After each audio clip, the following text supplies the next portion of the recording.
bonjour tout le monde et bienvenue à un autre épisode de Sur le top de la sécheuse. C'est les deux mains de Dr. Jean Bonius qui vous disent bonjour, bonsoir et bonne nuit. Aujourd'hui, un épisode pour le futur. On parle de 2 ans, 3 ans. Quelles cartes vont être considérées des exagérations?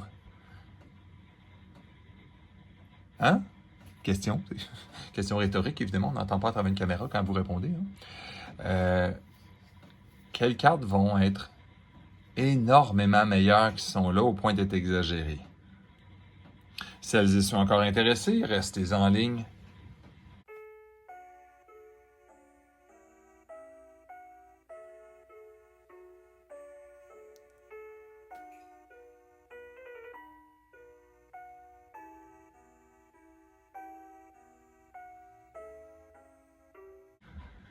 Bon, avant de commencer mon vidéo sur les exagérations, je vais y aller avec des mentions spéciales. Tu sais, comme il y en a qui font là, des jeux vidéo. Là. Je vais vous montrer certaines choses qui... Seuls et ceux qui n'ont jamais joué avec ça...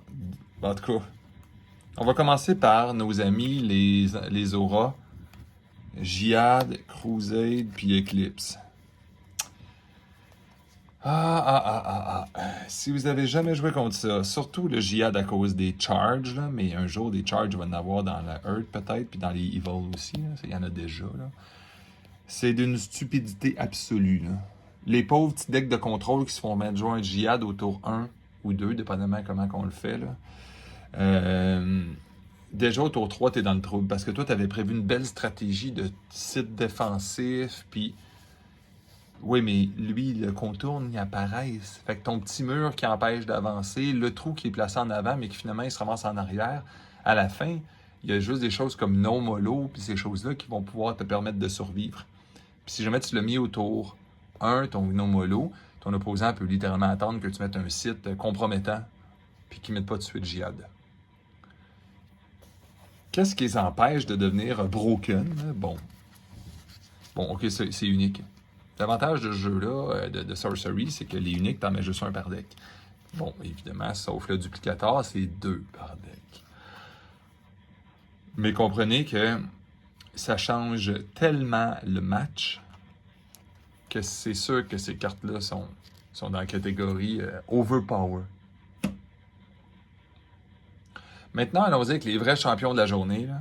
Ceux qui, dans le futur, puis j'espère un jour que je pourrais comme rééditer cette vidéo-là en disant j'avais complètement tort, ça fait 5 ans que cette vidéo-là existe, puis c'est toujours pas bon. Ben, en tout cas, pas chouette, là. Mais on va dire que j'aurais raison, là. J'aimerais ça beaucoup. Puis j'aimerais ça ne pas avoir raison en même temps parce que des fois, ça peut être tellement pété, ces cartes-là, qu'il faudrait qu'il y ait une réaction, là. De quelle carte je parle? Dream Quest, 13 trésors de Bretagne et Kitara Mechanism. Je vais les mettre en pyramide. Là. Celui sur le tas de pyramide, c'est aberrant. Là. Commençons par le moins évident, Dream Quest. Ouais, mais docteur, tu connais pas avec ça. Non, je sais. Vous avez vu la nouvelle mise à jour? Qu'on peut endormir un artefact, les Omphalos, puis on peut endormir la River of Flame encore une fois? Tu sais, ma légende qui dit là, que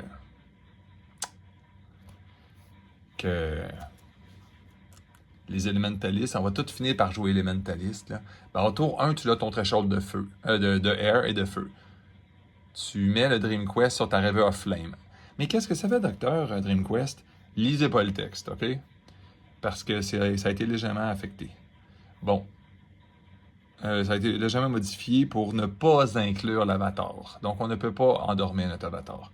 Mais dans le fond, ça disable un spellcaster jusqu'à temps qu'il se fasse blesser. Au début du prochain tour, s'il est encore asleep, s'il fait encore de dos, là, s'il est encore disabled, tu peux le réveiller et chercher ton spellbook pour une carte et le mettre dans tes mains. Brasser au besoin. Bon. En soi, vous comprenez que ça n'a rien fait, mais comme à Magic the Gathering, là, vous le savez que ce qui va chercher des cartes devient éventuellement vite On va dire broken parce que s'il y a des choses broken, lui, il les multiplie. T'sais, on comprend? En numéro 2, quelqu'un me dirait, oui, mais regarde, docteur, les pnacotiques manuscrits. Oui, j'ai toujours aimé cette carte-là dans le temps que le jeu était lent. Quand on s'est fait inonder de charge, je me suis mis à moins aimer cette carte-là. Qu'est-ce que ça fait un pnacotique? Le Bearer has, tap, reveal the topmost spell and draw it. Bearer takes damage equal to the card's cost. Bon, tu mets ça sur quelqu'un, le minion se tape, inclut ton avatar. Il mange du dégât égal au cost de la carte, puis tu la piges. Ce que ça veut dire, d'habitude, tu vas tes petits minions pour faire ça, genre un Plague of Frog. Un Plague of Frog, puis là, tu piges cette carte. Ça me permet de passer au sujet, encore une fois, secondaire. Quand je dis les meilleures cartes, je ne veux pas dire celles qui sont déjà meilleures. J'ai pas besoin de dire que la Ring of Morrigan, c'est une bonne carte ou exagérée. Ben, elle l'est déjà. Je parle de ceux qui sont semi-bonnes, puis on n'est pas sûr pourquoi, puis dans le futur, ça va être d'une force absolue. OK? Le pnacotique manuscrit a un gros défaut, là. Ça prend gros des monstres pour qu'il marche. Les monstres ont du Summoning Sickness, parce que lui, il dit « tap ». Ce qui veut dire que les 7 grenouilles qui ont l'air si impressionnantes que ça vont devoir survivre un tour. Oui, ils peuvent le faire en dessous de l'eau, tout le monde comprend, là. Mais un tour que tu perds, ça peut être la fin du monde.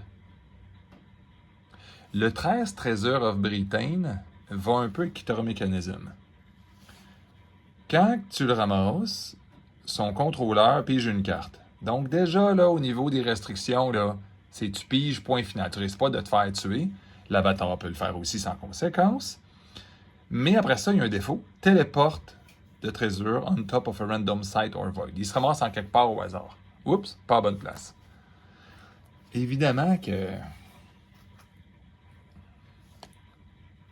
si tu as la carte la plus pétée dans 2 ans, 2 expansions ou une expansion, puis cette carte-là va être d'une stupidité grave, le Bearer Controller détermine all random outcomes. Le contrôleur détermine toutes les choses au hasard. La première chose qu'on va remarquer sur le Kitara Mechanism, c'est que ça marche avec notre ami déjà pété, la Island Princess. Son Genesis cherche un spellbook pour un artefact qui coûte 1 ou moins et le révéler et le mettre dans tes mains. C'est ridicule. Mais là, avec le mécanisme, elle va le chercher. Donc, tu augmentes tes probabilités de l'avoir. Puis une fois que c'est en jeu, ce genre d'artefact-là, c'est que les gens pensent pas toujours, ils pensent toujours aux 7 grenouilles. Oui, mais les 7 grenouilles, ça combine des uniques, là. Au tour 4. Parce que ça, tu as joué ça au tour 1, au tour 2, puis 3, tu as joué des petits monstres qui coûtent 2, un petit monstre qui coûte 3. Bon, ils sont peut-être morts, ils sont peut-être pas morts. Moi, on va dire, là, dans le meilleur scénario, ils sont pas morts. Au tour 4, tu joues 13 trésors de Bretagne. 13 Treasures of Britain. Ben, tu as un avatar, tu as un monstre à 2 de coste, puis un monstre à 3. Voilà, tu piges 3 cartes. Puis tu le fais dans le bon ordre pour que ce soit ton avatar qui le garde après.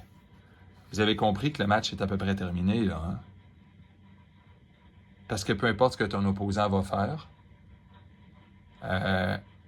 rendu au tour 5, tu mets, même s'il a tué tes 2 monstres, tu mets n'importe quelle stupidité, puis là, ton avatar puis ce monstre-là repige 2 cartes. Là, tu es rendu à des montagnes de cartes dans les mains. Le tour 6, si tu n'as pas déjà gagné, ben écoute, c'est correct, là, mais c'est pas des cartes qui sont fortes, c'est des cartes qui brisent la mécanique complète du jeu. Puis si jamais ils se ramassent ensemble, ça prend rien. Dans le pire des cas, ça va mal. Ton avatar le ramasse, puis il se redépose à son pied. Ah, t'as pigé une carte. Bon, une carte par tour. Bon, une carte que gratuitement, tu fais piger une carte par tour. C'est-tu pas mauvais, hein? Puis la plupart du temps, ben, si on n'est pas en train de perdre, là, on a plus qu'une carte par tour. Je comprends que c'est des uniques, mais on se souvient, il y a notre ami ici, le Dream Quest, qui va pouvoir nous aider à chercher ça. Qu'est-ce qui empêche le Kitera d'être vraiment pété?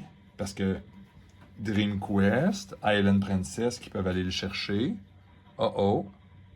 Ouais, je comprends. Donc, il est faisable à trouver.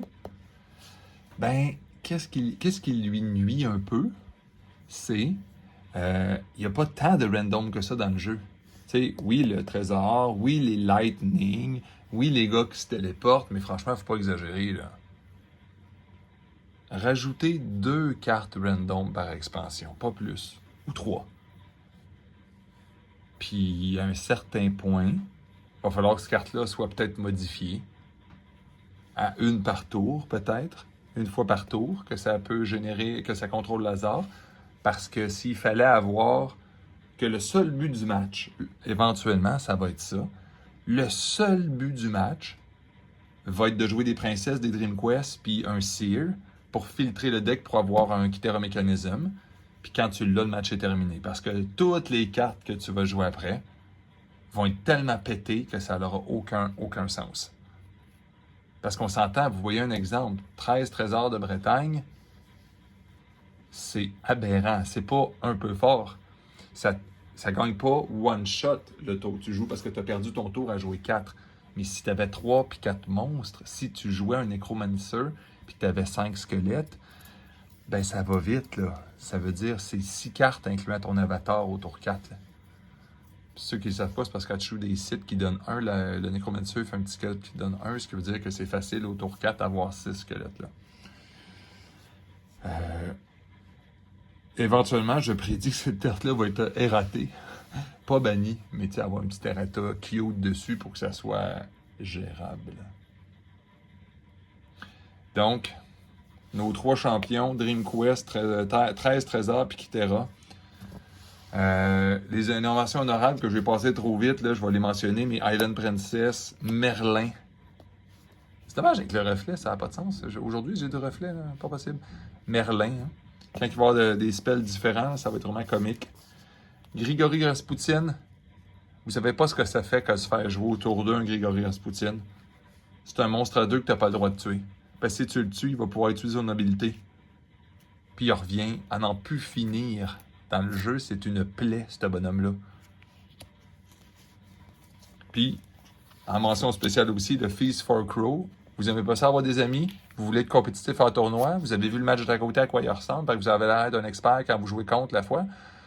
Ben ça, c'est écrit « Je n'ai plus peur de rien ».